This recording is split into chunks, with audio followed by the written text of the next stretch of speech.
My point was that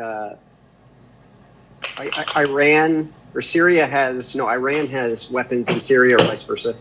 And today, actually, the U.S. fired over there. There's not a whole lot. I saw, you have to look it up specifically. Mm-hmm. But my thinking with that is that that's getting a little creepy with all that blowing up in that area.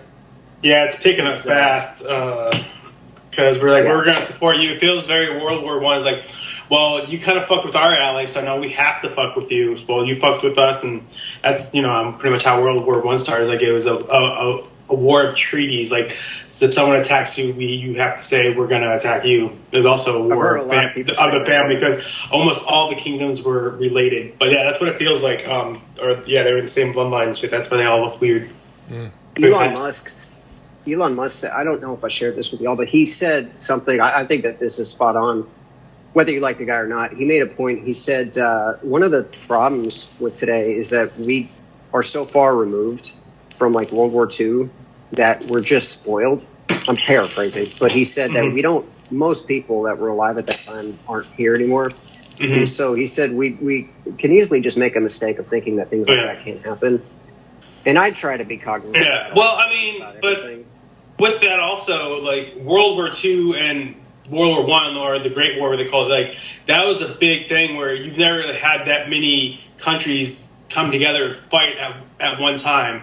So I guess we're far removed from it, but that is not a common thing that has happened throughout U.S. or world history. Is that many of countries come together to fight this war? So now it seems like since we're such a global country, our global, everything's global, worldwide.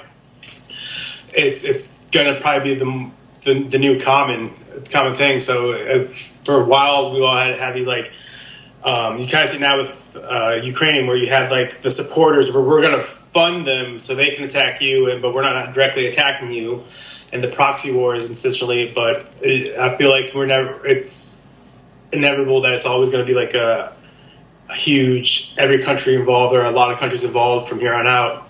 It's kind of like could be a. Go ahead, David.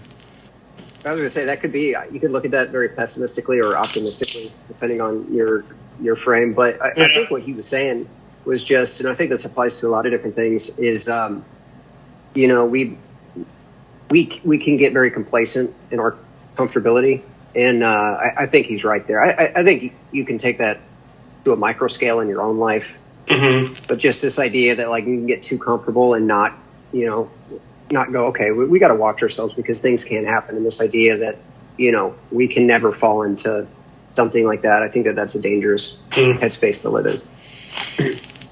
Yeah, I was going to say. It happened. I'm sorry. Yeah, I was going to say it happens. I mean, that's like Rome survived for how long? And the Han or the dynasties in China, like there's these countries and dynasties that lasted for 1,100 years. So definitely they had that too settled into this like, well, we're too powerful, nothing's going to happen to us. Yeah, exactly. Yep.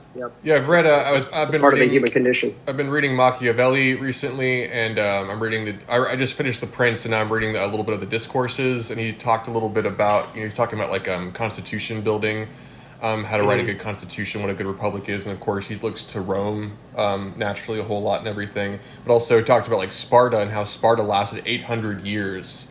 That there was just this guy that wrote the laws. It's like his L.Y. something is the guy's name, I guess. He wrote some laws and they just stuck to him, and they did. No. Say again. I was trying to think it was like Licinius, but I don't know if that's right. Yes, something like close to that for sure. But there's something to be said about how some of these things were able to last for as long as they did, and the question of like why they were able to last as long as they did. Which maybe I'll find out a little bit more what Machiavelli thinks is when I read farther. But also, too, I watched an interview today with Vivek and with Piers Morgan. And that was kind of back and forth they were having, was that Vivek was talking, which Piers was saying he was more of like an isolationist. Like he's all about just like it's America, like we shouldn't be over there. It shouldn't be our problem ultimately. And Piers was kind of just like confused by this and like, how could you not be a part of this? And one of the examples was, well, like, okay, say that there's Americans over in Gaza, like there are, like, what do you do? He's like, well, I would make a deal to go get the Americans. And Piers is like, well, you would just go over there and get just Americans. That's it. And then leave and everything. which obviously there's a part of you that's just like, yeah, it's kind of fucked up. Like you're just going to like walk into the jail and get your buddy and leave everyone else to rot and everything. But I thought it made a good point in light of this conversation so far anyways, in the sense of just like, Vivek was mentioning, like, we have all these landmines in the Middle East, which is American boots on the ground in the Middle East. So it's like whenever one of these people gets shot or killed or something like that, now America feels like we have to retaliate. But the question is, why are we even over there to begin with? You know, if we had less of these, I think he calls them like landmines or something, we'd have, right, oil, money and everything. But if we didn't have people over there, we would have less reasons to get tripped up and dragged into a war. And Breaking Point's even mentioned today that it's official that Ukraine's come out and said that they were the ones that blew up the Nord Stream pipeline. And I guess their theory was that they blew up the Nord Stream pipeline to kind of force the U.S. into the war with them to kind of help them out and everything. So it gets tricky because, like, how are you, if you're Ukraine, how are you not going to try and I didn't quite like how they, I'm sorry, I'm going on a rant here, but I didn't quite like how they made fun of President Zelensky and how he was like, you know, kind of pleading for help and begging for help and everything. It's like, dude, people are dying. Like, he needs help. Right, yeah, like, his country's being invaded, and it's like, I get that. Like, I didn't know that about the pipeline, but when you're stuck between a rock and a hard spot, you know, you're gonna do what you can to survive, and like false flag shit is not uncommon in war. So I mean, it sucks and what happened, but I mean, it is how things go. You're gonna do what you can to survive, and you're gonna so I guess Vivek talking to trying to get less of those landmines around the world away to where we could focus on like America and America first, in the sense of like what are our priorities and everything. It was an interesting point, I thought. But anyways. Well, the problem with that is that we're so loud. Sorry. I heard a bunch of me talking. But we're the world's so connected, you know, like everything during the pandemic, we noticed like how everything crumbled when something happened in another country, and, you know, supply chain issues. We're so integrated with every other country. Like, there's so many different exports and imports that go throughout. Like, in a way, I understand what he wants to say, like, just America first and everything, but at the same time, if shit happens over there, it can ruin what can happen. It's our import and export or stuff like that. So it's got a domino effect. So you have to be thinking, like, how many 10 steps ahead to see what might happen. You can't just be reacting to only what's happening now. You have to be like the long term as well. So I feel like that's short-sighted on his part, where I get it, but at the same time, you gotta be able to look farther than that to see what outcomes might happen if you don't support or don't help. Yeah, it's interesting because it feels like, you know, people don't like the U.S. to be the police of the world ultimately, but it feels like in moments like that, if to take a step back, it does seem like the world is kind of just like, whoa, you can't leave us, you know. So it's kind of like a weird position to be in, I suppose. Obviously, they want us to be more benevolent, I guess, than like, you know, totalitarian naturally, as anyone would. We kind of put ourselves in that way. I remember growing up as a kid and hearing that, like, well, we gotta police the world. I mean, we have to save democracy. We have to. That was the excuse always told to us. Like, well, you know, we know them, or they're friends. We have to protect these, the weak and everything. I feel like that's very much been ingrained in our culture to think that. So it comes out because they just take in our media as well. So it just worldwide, you can watch people on YouTube like, come to America. This is nothing like what I saw in movies and everything. It's all this, you know, lit up Hollywood stuff, and it's embellished. And then they come here. It's, you know, it's kind of like eye opening. Yeah. Well, we also, we fund, our taxpayer money funds other countries' military too. Like a lot of the Scandinavian countries. And Japan, for instance, Israel too, right? Is one of the ones. Yep. I didn't know that, but I believe it, yeah. That's interesting. That'd be an interesting story. But yeah, so we're kind of obligated to do that. America just culturally has been a leader for a long time, and we're just sort of, I get what he's saying, Vivek. I get what he's saying there, and I'm sympathetic to that view, and that's a very like libertarian view.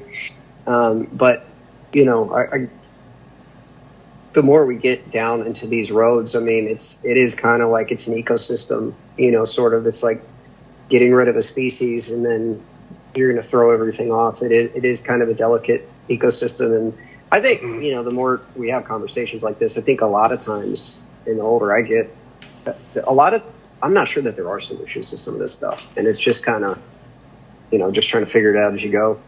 Yeah, there's something I heard, I think it might have been a Lex Friedman thing. I'm not going to remember the two parties involved, but something to the effect of like there were these two parties that it's like they knew that it was inevitable that they were going to like fight basically, and while they knew this was inevitable, it's like they could see it happening and they could do nothing about it ultimately. So yeah, it does feel sometimes like some of these things, like I mean, with the whole Taiwan thing potentially next, it's just is it just counting the days to the inevitability? Are you talking about? Well, the one China thing, right? As far as if they try and take Taiwan. Yeah. So I mean, it seems. But also, China's having a lot of economic issues. You don't really get to see that, but they're really it's very bad for them over there. It's not doing good. Or So I had to look it up, and I don't know. I will have to double check it somewhere else. But I found this little chart that says since World War II to 2002, USA has given $317 billion to Israel over the years. Right. That's crazy. That's a lot of money, and I think that's part of the reason why they're. I guess to kind of talk to what you mentioned last time a little bit, David, as far as like being our greatest ally. It seems like it's like our biggest investment. Not to say that they're only just that, but it seems like that's a big part of it at least. That I don't know if I'd say our greatest ally. I think if I said that, I might have misspoke. I don't know if you said greatest. You just said they're very pivotal or very important. I don't know about maybe the greatest. I think they are. I have a lot of respect for Israel and like the Mossad. I mean, those guys are supposedly they make Navy SEALs look like bitches, from what I've heard. I mean, they're just next level. I have a lot of respect for them, and I have a lot of respect for the idea that there's this group of people that have succeeded despite being fucked with throughout history. Yeah. And I think that we're kind of watching that a little bit now. People are just fucking with them. And they're just like, I think that's why people don't like them. I think that they're succeeding despite the fact that anti-Semitism seems like it's just baked into the culture. And, they're an underdog that refuses to be an underdog, And so anyways, I went off topic, but I think, I don't know if I'd say our biggest ally, but definitely there's somebody that I like the fact that they're around. Well, in the region, maybe. As a symbol and a... Maybe that's a good one. Better way to think of it in the region instead. Yeah. Sure. Yeah. That makes sense. But yeah, I think in that same interview with Vivek and Piers, I think they one of them had mentioned that Bibi had said back in like '96 that it was time for Israel to kind of get off of the U.S. payroll and kind of stand on their own two legs, kind of thing. Obviously, all these years later, it hasn't been the case, and now he's in power. Yeah. Still isn't the case. So I mean, I think maybe it was Vivek that had mentioned that in the sense of like, if we weren't so connected with them, it wouldn't really be this issue of just like, well, if they're attacked, it's like if Iran attacks them, it's we're in it, right? So. Mm-hmm. Yeah, I mean that's going to be an interesting thing to watch. Mm-hmm. I mean, what do you think, Eric? About do you think that's you mentioned Iran. Do you think that's because you're the optimist here? Sure. Cross-referencing it with like the inevitability of potential history or something like that. The only thing I would say I don't know enough is because of like the Abraham Accords. I heard a little bit about like they're people are wanting to push Biden to kind of solidify those, make those go a little faster to get those solidified. So I don't know how much of that would deter that from happening. And I mean, I just don't know all the politics between the various countries, like who's all on board with this accord and who's all on board with tearing it all apart. So I think it just depends on what some of those answers are, the likelihood. I mean, the optimism sense is just like, I think we obviously will make it through it, but there's a night to every day, I guess, right? So there's going to be some dark patches. Yeah. It's a fair answer. Mm-hmm. Yep. there anything else that you guys had like pressing? Before, like I said, I have some stuff that I could start to point out or bring up. I had something I should have. I have a notepad to write stuff down, and I've been bad about it tonight. That stuff that pops in my head, but I had something like a. No, go ahead. Go ahead and something next. Well, I guess I had a couple like clarifying questions for the both of you. I hope this doesn't come off as like intimidating or anything at all, but just for my own curiosity. So like David, you had mentioned like off the bat in the last episode of like the immaturity of reactions to the conflict. I was kind of curious like what you were referencing or what you were talking about when you mentioned that, if you recall. I don't remember specifically what I said or the context in which I said that, but I can guess that I was talking about probably this goes back to what I just said about resentment towards Israel. I feel as though I mean people in general are sort of like tribal creatures, and I mean the one thing I talk about more than anything around just people day to day in my personal life, and I'm probably tired of hearing it, is I really hate how people do that. And I think it's dangerous how you just sort of fall into the culture that you're in and you don't question anything. And right before we got on here, I saw a video of London. And it was it's almost hard to believe. It was the amount of pro-Hamas protesters in London. I mean, it was insane. And just people jumping on something that could be dangerous without really thinking it through. And I mean, I don't, I definitely side with Israel on this, but at the same time, it's like, I'm not going to be the arbiter of, I definitely think Israel should be a country, but I'm not going to be the arbiter of where 100% that line should be. But I think that this, like, let's just call for, the river to the sea type of thing. Let's get rid of Israel. I think that can be a dangerous thing when you put it in numbers like that. When you get the numbers get large enough, I don't think people really think about that either, about how things like that. And I think it's a lot of young people, a lot of college kids that don't really know what they're saying, and their friends are saying it, and they see this as a peaceful, and, Islamists are more, I genuinely think in their minds, they kind of think like, okay, this is more of a minority people, and let's just have a knee-jerk reaction and side with any minority. I think some of that is the thinking there. And I don't think that that's the smartest thing to do. I think it can be dangerous. It could be, because I think on both sides there is like that dangerous language, right? With like the river to the sea, I would say from that Palestinian Hamas side, and then from like the Jewish Israeli side saying, like calling them animals and like just pure evil, like making it to where it just makes it easier to kill them by using that kind of like that language, I guess, right? That's always a bad idea. Yeah. Right. Dehumanizing your enemy. Yeah, dehumanizing. Oh, that's makes things real bad. You'll go in there and like that's how you get like the war crimes and everything, because they think so less of them that they'll just do whatever. One of the most amazing documentaries I had watched, not to say that it was like the best documentary ever, but it caught me off guard. Eye-opening. What's that? Like best as most eye-opening. Yeah, for me was it's about the Germans after World War II and what the world did to Germans. So like if you were German speaking anywhere in the world, I mean like some of the worst things that the Nazis did to people, like they were doing to the German people, and it was just crazy to see. I mean, they would throw them in ditches. They'd see them on the road. They'd kill them. They would torture them. All kinds of stuff because, like, you were the evil that was attacking the world. But now, once again, it's flipped. And like, some of these people weren't even Nazis, right? They're Germans. It's childish. Yeah. I think that is a big reason why I wasn't taught German as a child, because I'm only second generation American. My grandfather, my opa, he was from Germany. He fought in World War II. So he was a prisoner of war, came to America, learned English in the POW camp, and then realized he wanted to be an American.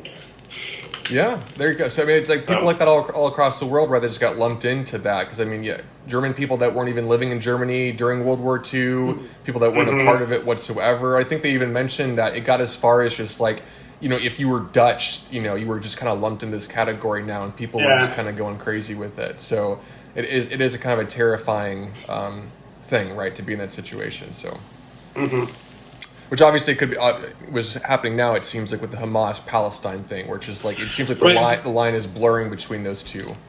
Yeah, I mean, you kind of see that recent, like after 9/11, you know, there's all the anti-Islamic stuff, and even like Sikhs. What are they? People that they would, Sikhs, I think, would assume that they're Muslim or something, and they would go after them and like harass them, even though they're not, and they just like, I'm not Muslim, dude. Yeah, it's like it's the same thing with like the Dutch. You know, after World War, like you're just close enough that we're just gonna include you in it, and I think it goes with what David's saying. It's very dangerous to do that kind of shit. Yeah, even a more ridiculous example, which I don't know if you guys heard about during COVID, how like Asian people, Chinese people were getting attacked. Oh yeah, that's right. That is the most recent, definitely. That I think not to say that any of these made sense, but that I feel like that made the least amount of sense. It's like you have a virus that maybe got released on purpose or an accident in China, either way, and you have someone you're seeing in fucking Jersey, and like you're attacking them to like get your rage out from the. That doesn't make any sense at all to me. It's the spreading fear. You know, there's a lot like the China flu. So you hear that enough, you're gonna think, okay, well, you're Asian, so you might be someone you know, or you're just you're right. You just have to like take your anger out on them because they're the closest thing to resemble what you're being told it.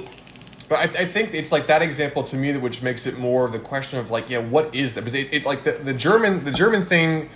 Horrific as it is, it made sense in the sense of like just these people were attacking the Germany people or whatever. I mean, it would make less sense the people that were doing it like maybe in Spain or in Africa or in Asia or something like that.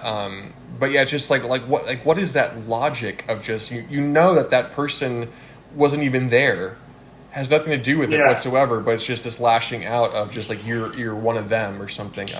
It's just so bizarre. I think so foreign. I think most people, and I'm not going to even point the finger and say that this doesn't happen inside me. I think this happens inside everybody.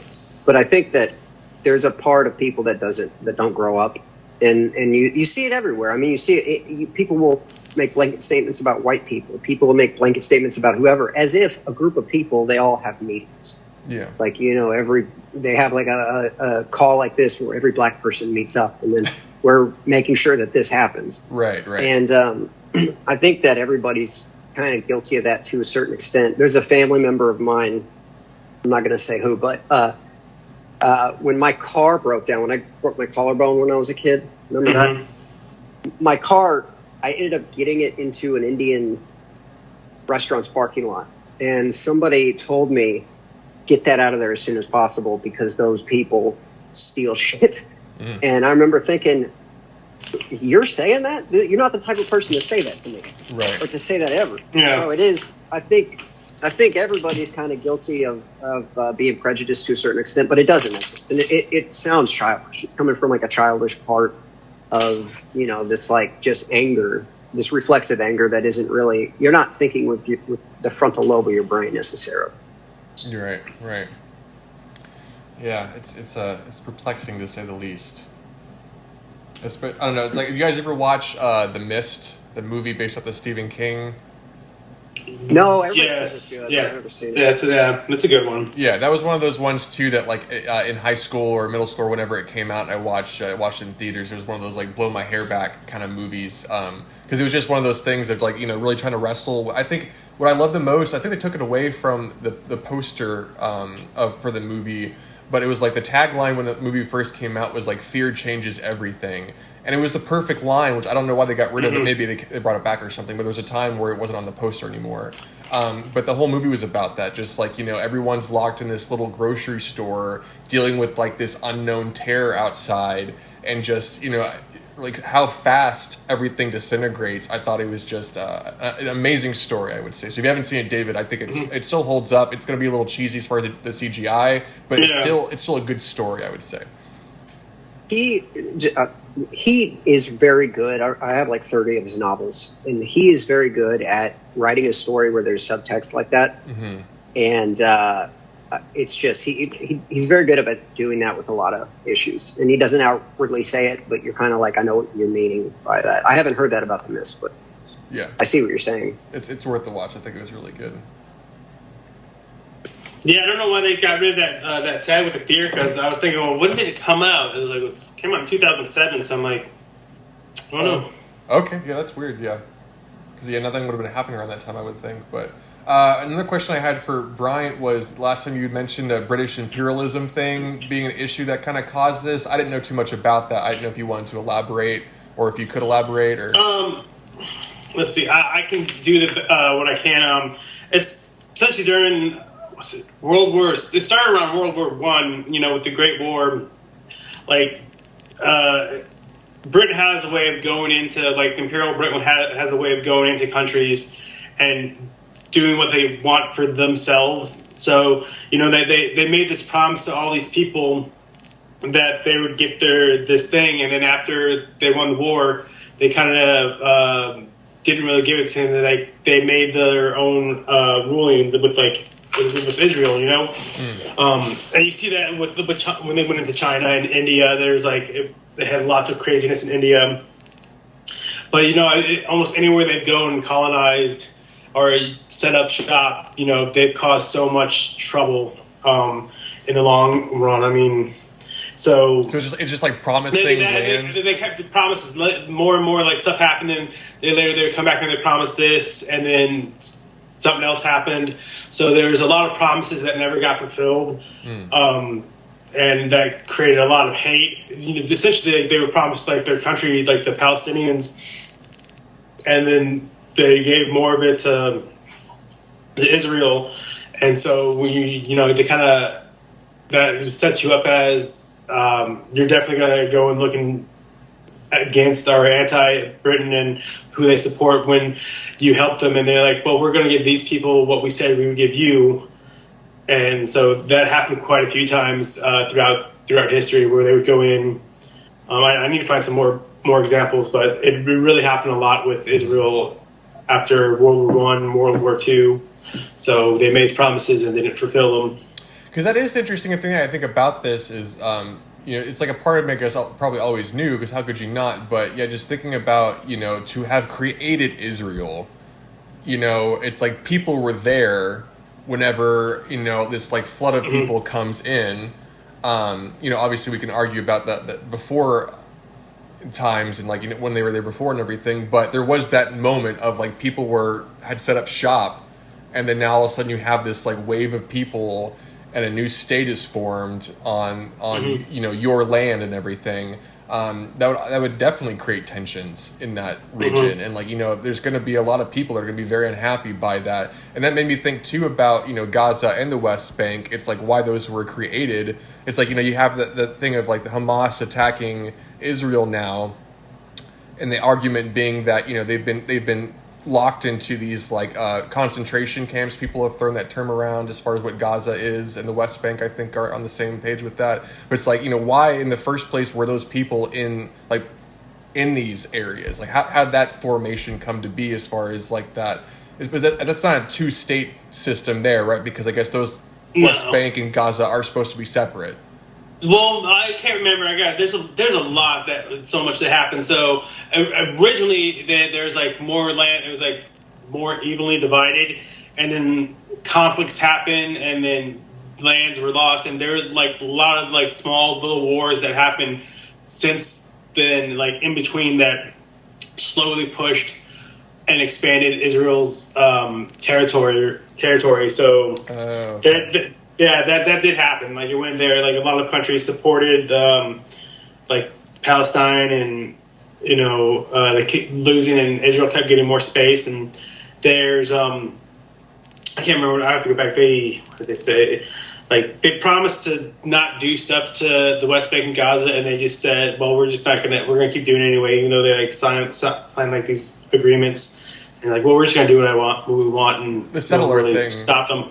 Yeah, the settler thing, right? Is that what it is? Like I heard something about it. I think it's like the settlers that they call them or something. Where like in the West Bank, they're not supposed to go there, but Jewish people will go into the West Bank and like set up their houses and everything in the West Bank. Yes, that's right. Yeah, because yes, there's some more to it about how something to do like I can't remember. Yeah. No, it's interesting to say the least. But David, do you have any thoughts at the moment? No, a lot of that I'm just learning about.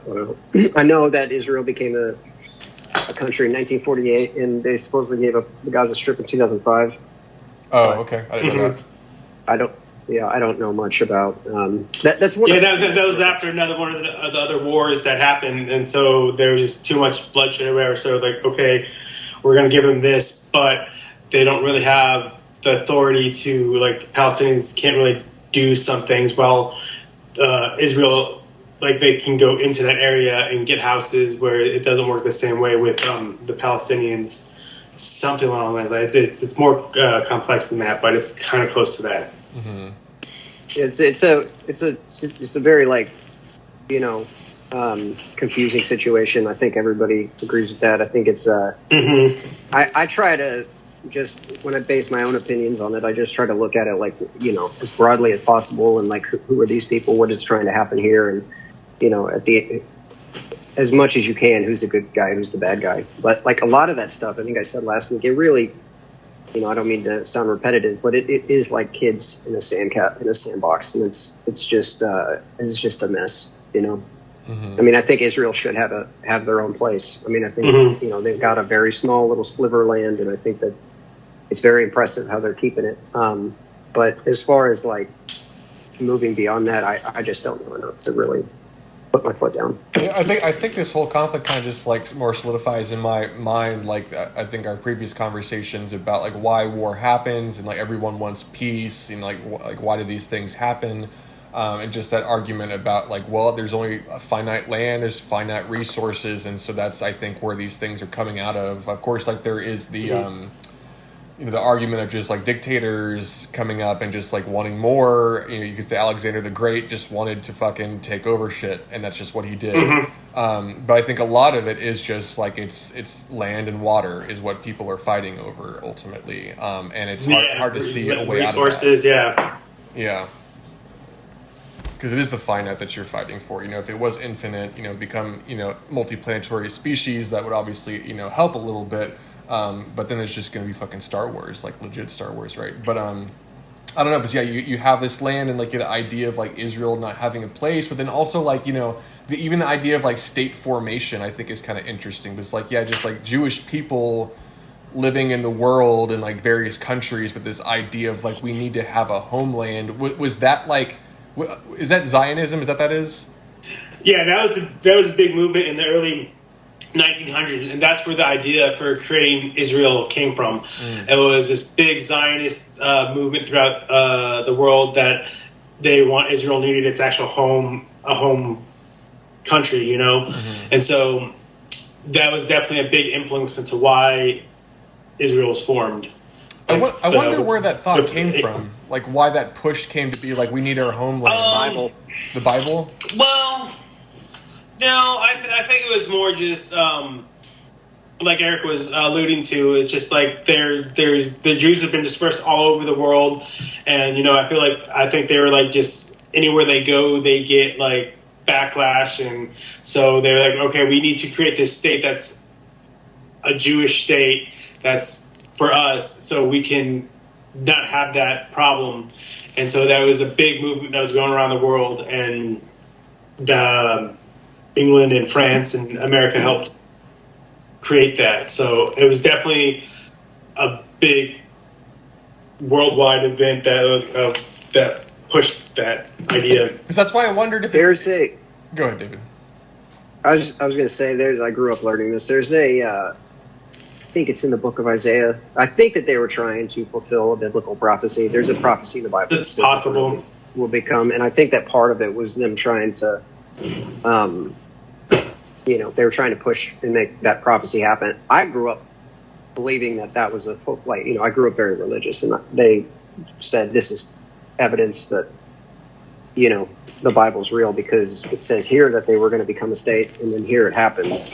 Mm-hmm. I mean, more likely it's probably they just, and it's, I think we're both right. I mean, obviously you want your people to have a place. I mean, it just, because in my mind, like obviously not knowing enough of the history, but like I feel like it would be easy to draw a line from World War II to Israel to be like after World War II. For sure. It's just like, well, we have to have our own fucking place where we can like have our own military and be able to protect ourselves and everything. And the big push too was when the America broke into Germany in World War II and they saw what they were doing to the Jews. That just heightened the okay, we need to do something for them.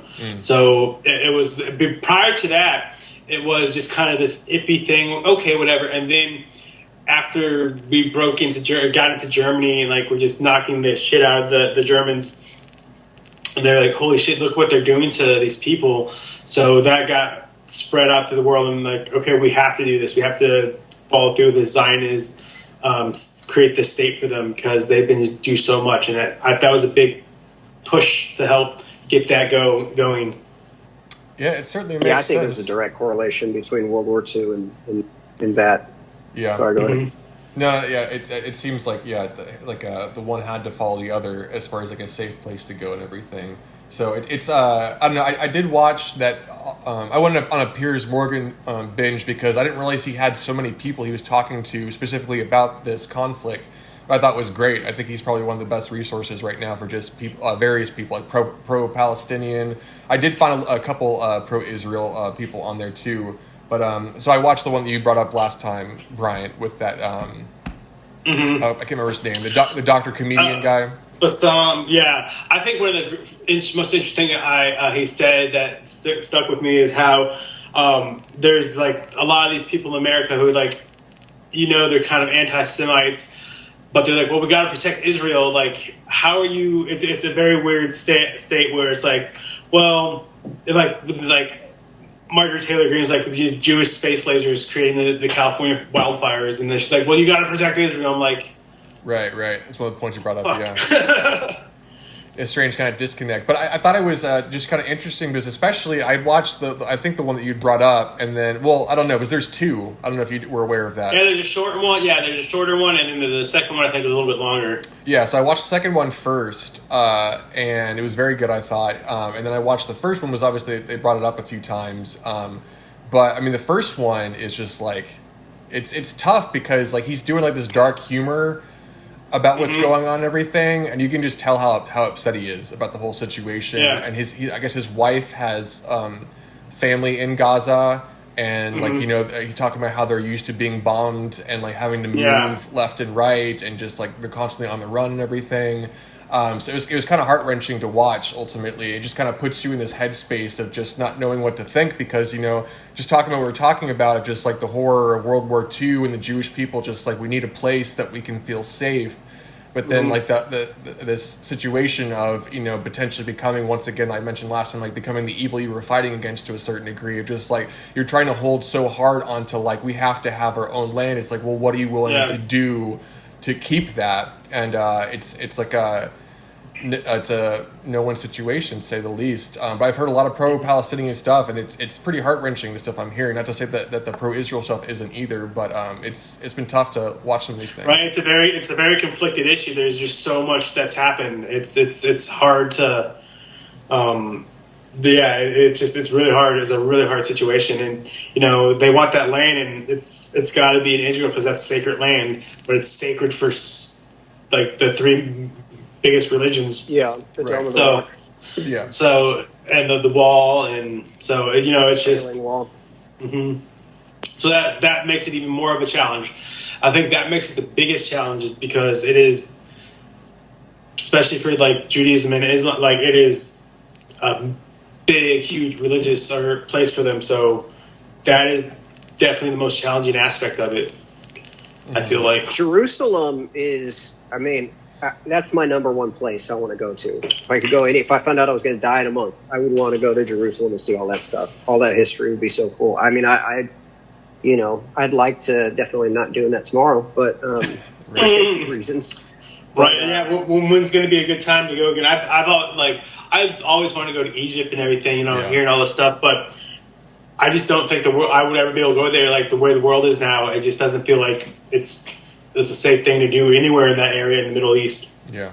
There was a guy, I think he was a retired Army Ranger. I don't think he was a SEAL. He might have been. His name's Tim Kennedy. He was on Rogan I don't know, 2 weeks ago, and he was saying right now Americans shouldn't travel abroad at all. He was saying we're in such a weird place, and he was saying, not to make an ad for this, but there's like a program called the STEPS program that you can sign up for if you do travel abroad, and the like anywhere abroad or just he's saying don't go anywhere abroad.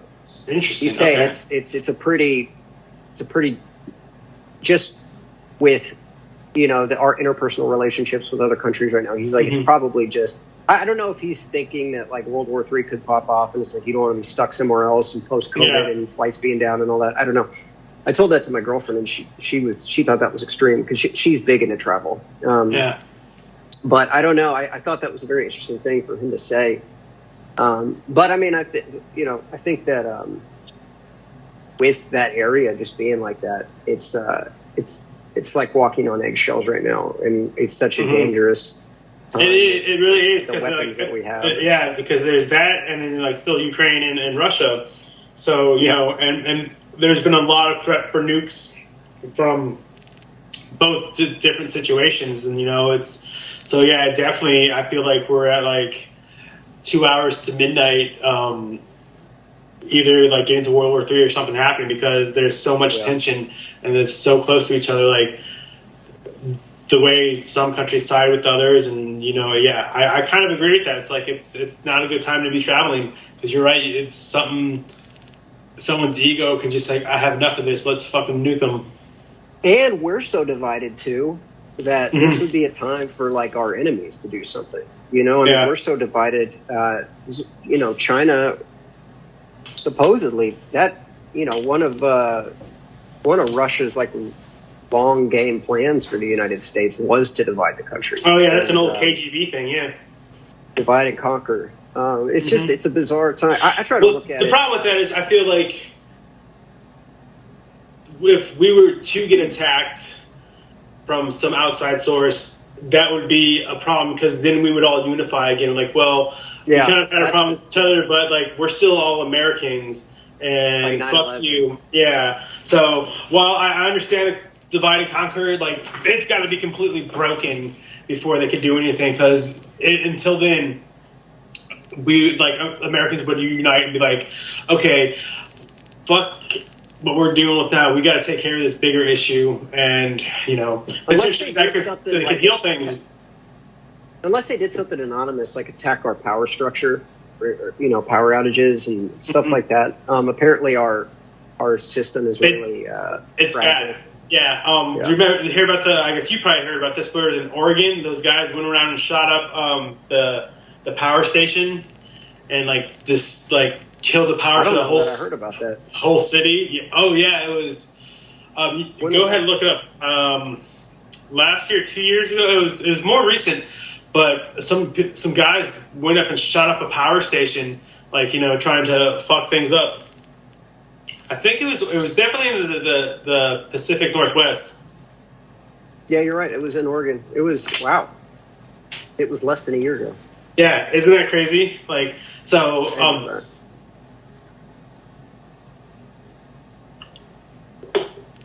The thing. I was in Texas when we had that snowstorm. I didn't know at the time because I didn't have power at all, and I didn't know that Texas was 4 minutes and 37 seconds away from. Oh yeah, the whole that's shit scary. You were in Texas at that time? Yeah, I was back. Oh shit! I had been back for about a year at that time. Okay. Yeah, we're lucky because where we're situated, we're on a part of the grid that doesn't shut down because we're so close to an assisted living place. So I think we had maybe like 20 minutes max of power outages. So we got real lucky. But we had like definitely friends have to come over to shower and do anything because they couldn't get anything to work. Yeah, it was wild, man. Never seen anything like that. I moved back to the south, and it's the coldest winter I've ever been experienced. Yeah, we had that with my grandma. So we were at my grandma's house taking care of her, and luckily her area didn't shut down either. I mean, like I was the most spoiled kid in the world because I'd just been on vacation, I think, for 2 weeks or something, and then it happened right after my vacation. So I go back on vacation. I have electricity, and on top of that, like the day before the storm actually hit, our PS5 came in. Eric, that stuff happens to you. That stuff happens oh, to you. Like, gosh. You're the only Don't say it person too loud. You're going to get your ass whooped. Right. You're the only person I know that got 3 months of paternity leave, too. Right. Like, that kind of stuff just happens to you. At least You're here in one of the America, luckiest people I know. I feel very fortunate. I know Thanksgiving it's one of those times where I'm very aware and thankful. No wonder why he's so optimistic on most things. Like he's got this shit. Like, look at me, I'm so lucky. Right? I couldn't believe it. You know, all these horror stories, and I'm sitting there playing Call of Duty and stuff like that. But that's crazy, man. One of those things. But I did hear though that the neighborhood we're in now did go down during that time. So if this winter is supposed to be pretty bad, I guess we'll see how I fare this year. So, dude, my buddy, he got his dad's an electrician or whatever. So they wired a plug into the breaker box. So he could connect his generator straight to his house. So if his power did go out, he could just turn on his generator and fucking keep his house going. That's like, cool. man, if that shit wasn't so expensive to do all that, it would be nice. But yeah, generators. lucky. My brother got a generator right after that because their place went down and like they had to come over to our grandma's too, and they bought a generator for like $900.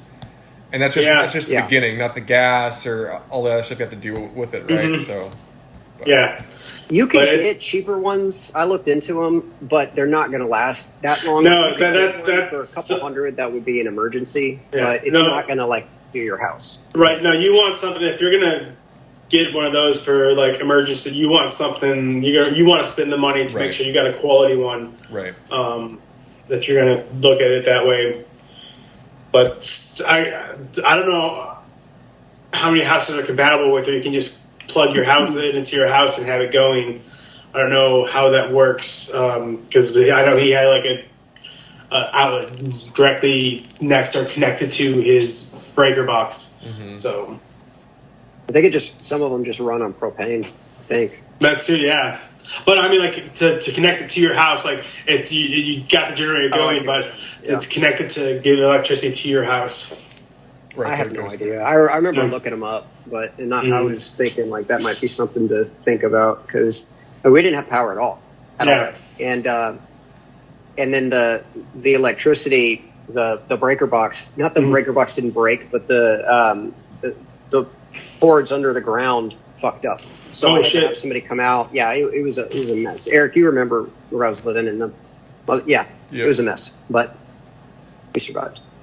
Bree grew up poor, so she knew how to like kind of make it warm real easy. Like she would flip flower pots upside down and like do that. Yeah, that's a good one. Yeah, let the stuff like that. Yeah, cinder blocks. Yeah, but what is that? I haven't heard of this. You get like bricks and you put them down. And you put like a candle just to keep it off the surface, and then you put like a clay. It's a clay pot, right? Those clay flower pots, and basically it slowly heats up and it emits heat. So you can have like a big one, you can have a bunch of small ones to help, and it's safer. So you can't have it just like a fire, just burning a fire in your house, and especially if you don't have a fireplace. This is a good way to generate. You get into like a small room or somewhere where you can keep it warm, easy, and you just light some candles, have that, and it'll generate heat. That's cool. Take a flashlight to a gallon of water, and it lights up the room. Yeah, little things like that we were doing, and I don't remember. It was a few days, and then we got real lucky because we ran out of food, and thank God there was a mom and pop cafe like 2 miles down the road, and they stayed open. So we were able to drive down there, and that's nice. So charge our phones and stuff. But wow. So I gotta get going here soon, guys. What else?